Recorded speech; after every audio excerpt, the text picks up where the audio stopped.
మన క్రాంతి స్కూల్ 10వ తరగతి బాలబాలికలకు శుభాశీస్సులు. మా మిత్రులు అన్వర్ సార్ గారికి, అలాగే ఈరోజు ఈ కార్యక్రమానికి ఇంకొక మిత్రుడు శ్రీకృష్ణ సార్ వచ్చున్నారు, ఆయనకి, నాకు గురువు సమానుడు. ఈ మోటివేషన్లో మన నెల్లూరులోనే ప్రఖ్యాతిగాంచిన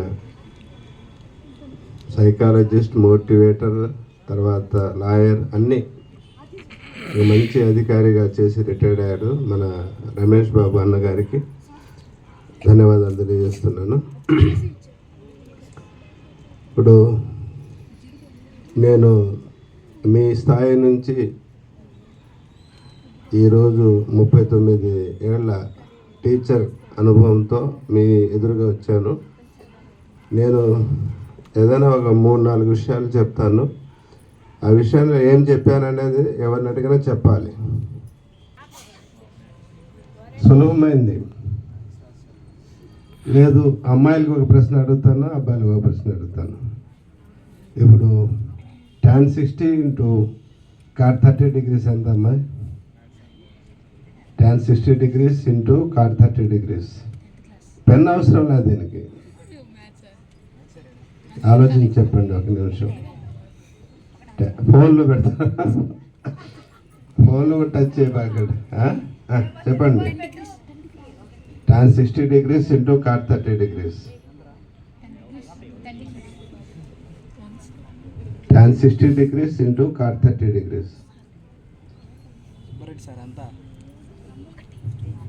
tan 60 × cot 30 degrees. అబ్బాయిలు కూడా చెప్పలేకపోయారా?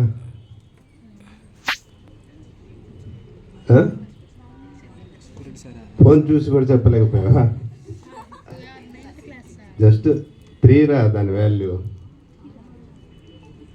√3 × √3 3. చాలా సింపుల్ లాజిక్.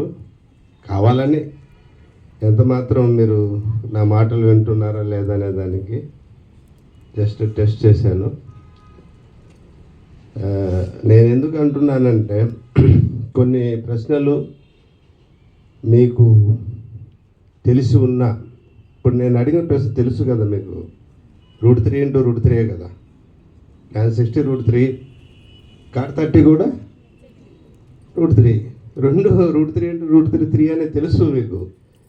కానీ క్వశ్చన్ డిఫరెంట్గా అడిగాను కాబట్టి ఆన్సర్ చెప్పలేదు, అంతే. అందరికీ తెలుసు.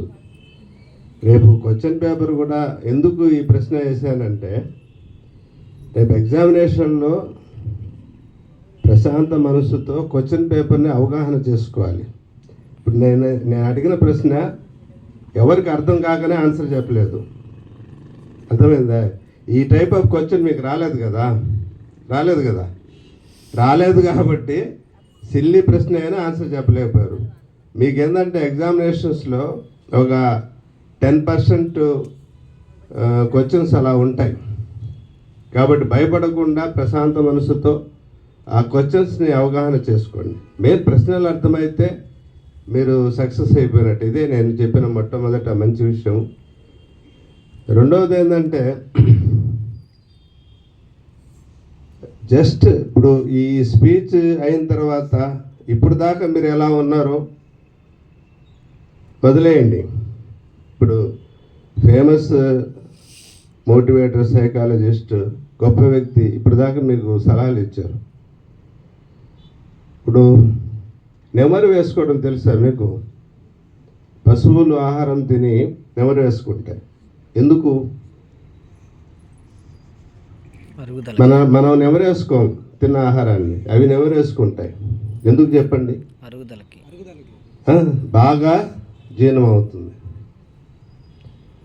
మనం కూడా ఇప్పుడు నేను మాట్లాడిన విషయాలు కానివ్వండి, లేదా సార్ మాట్లాడిన విషయాలు కానివ్వండి, ఏవైనా ఒక 2 నిమిషాలు వేగంగా ఆలోచించి మరలా జ్ఞాపకం చేసుకుంటే గుర్తుంటాయి.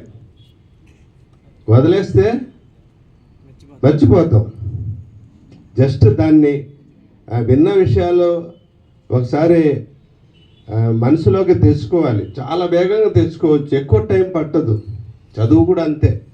మీరు ఇప్పుడు దాకా ఏమేమి నేర్చుకున్నారో ప్రశాంత మనసుతో వేగంగా నాకేమొచ్చు ఏం రాలేదు, రాని విషయాలు ఒక రఫ్ పేపర్లో రఫ్ నోట్స్లో చెక్ చేసుకొని దాన్ని నెంబర్ ఆఫ్ టైమ్స్ ప్రాక్టీస్ చేయండి. దాంతో మంచి స్కోర్స్ వస్తాయి. అదొక్కటి నెమరు వేసుకోవడం ముఖ్యం. రెండోది నేను చెప్పిన మంచి విషయం. తర్వాత ఏంటంటే టైం మేనేజ్మెంట్ చాలా అవసరం. అన్నిటికంటే ముఖ్యమైనది టైం మేనేజ్మెంట్. ఏ పని చేయాలన్నా టైం మేనేజ్మెంట్. టైం మేనేజ్మెంట్ సరిగా లేకపోతే టెన్షన్ వచ్చేస్తుంది, భయం వచ్చేస్తుంది. ఇప్పుడు ఏదైనా వస్తువులు మీకు ఉన్నాయి, స్కూల్కి పోయే టైంలో అవసరం ఉండే, ఎగ్జామ్ పోయే టైంలో అవసరమైన వస్తువులు ఏడైనా పడేశారు, దాన్ని ఎదుక్కుంటా ఉంటే ఏమైపోతుంది? టైం వేస్ట్ కాదు, ఒక రకమైన ఇన్నర్గా టెన్షన్ స్టార్ట్ అయిపోతుంది. అటువంటి పొరపాట్లు చేసుకోకుండా సమయాన్ని సద్వినియోగం చేసుకోండి. చాలా జాగ్రత్తగా హ్యాపీగా బిఫోర్ మీరు ఎంత ప్రశాంతంగా ఉంటే అంత హ్యాపీగా రాయగలరు. ఎటువంటి పరిస్థితుల్లో కూడా ఇంటానికి పోకుండా లేట్గా పోవడం కానీ ఏదైనా సరే చేయబాకండి. టైం మేనేజ్మెంట్ అనేది చాలా అవసరం. ముందుగానే పక్కా ప్లాన్తో ఉండాలి. టైం విషయంలో ఎక్కడైతే మీరు తాస్కారంతో టైం వృధా చేసుకుని టెన్షన్కి గురయ్యారో ఆ టెన్షన్ ఎగ్జామ్కి ఎఫెక్ట్ అవుతుంది. కాబట్టి సమయాన్ని సద్వినియోగం చేసుకోండి, అది చాలా అవసరం. అలాగే తర్వాత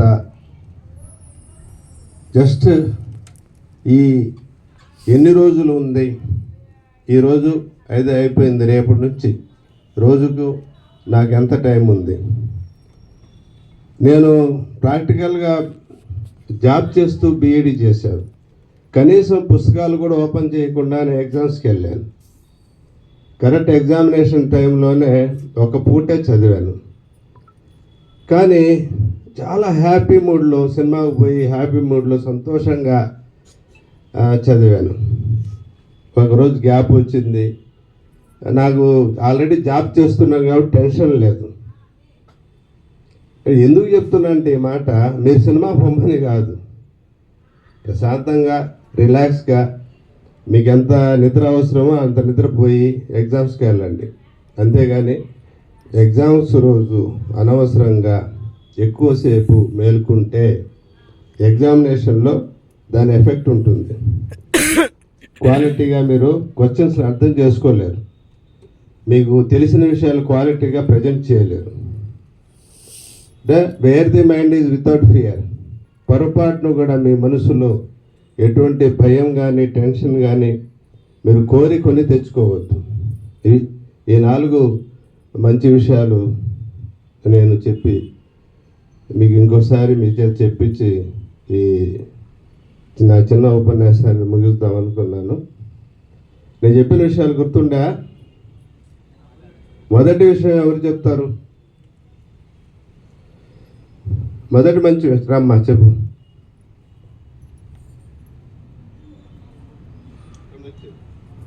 క్వశ్చన్ బాగా అర్థం చేసుకోవాలి. ఎగ్జాంపుల్గా చెప్పాలా సార్? ఎగ్జామ్ పేపర్ ముందు రాసేటప్పుడు క్వశ్చన్ చదివి నీట్గా అర్థం చేసుకొని రిప్రజెంట్ చేయాలి. దానికి నేను ప్రాక్టికల్ ఎగ్జాంపుల్ అడిగి చెప్పాను కదా, మ్యాథ్స్లో ఒక చిన్న సింపుల్ క్వశ్చన్ అడిగి కూడా మీరు ఇంతమంది వేగంగా ఆన్సర్ ఇవ్వలేకపోయారు. తర్వాత రెండో మంచి విషయం చెప్పండి. నేను ముందే చెప్పాను మళ్ళీ ఆన్సర్స్ ఇవ్వాలని. మీరు వింటారా వినరా అనేది తర్వాత సంగతి. రెండో మంచి విషయం ఏంది? ఇప్పుడు పశువులతో పోల్చాను. అది ఆహారాన్ని నెమరు వేసుకుంటే మనం తెలివితేటల్ని విన్న విషయాల్ని లిజనింగ్ చాలా ఇంపార్టెంట్ రా. లిజనింగ్ వస్తేనే చదువు వస్తుంది, అర్థమైందా? ఎవరైతే జాగ్రత్తగా వింటారో వాళ్ళకే జ్ఞాపక శక్తి కానీ మెమొరీ కానీ అన్నీ కానీ ఉంటాయి, లేకపోతే లేవు. తర్వాత మూడో మంచి విషయం ఏంది? Time management.